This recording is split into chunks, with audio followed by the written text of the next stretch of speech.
Ito ay base sa tunay na pangyayari.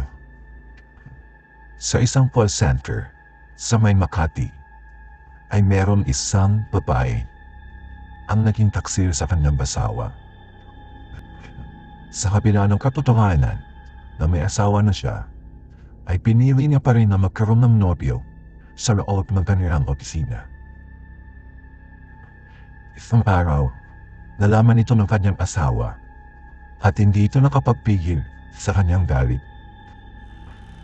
Gamit ang ID ng babae, ay nagdesisyon siyang pasukin ang opisina.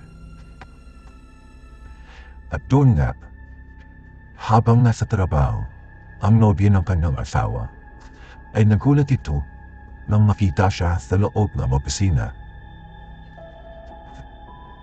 Gawa ng labis na galit, ay kinapos nito ang kanyang buhay. Lumipas ang ilang taon at ang kwarto nito ay kinuha ang opisina ng HR.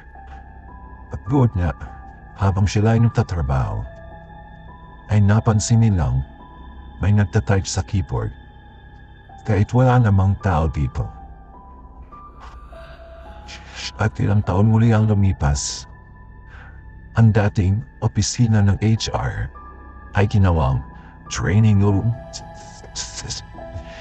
Isang araw, sa gitna ng kanilang pagsasanay, ay may narinig silang boses sa kanilang mga headset.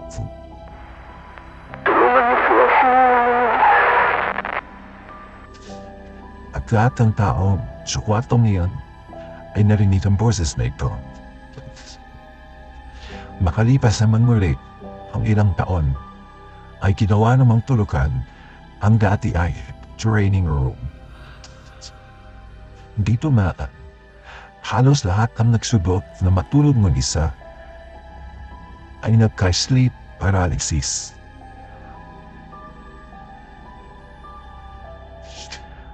At meron din daw ilan na sa parang overtake na tulog, subalit ang sila'y magising ay nasa ibabaw na.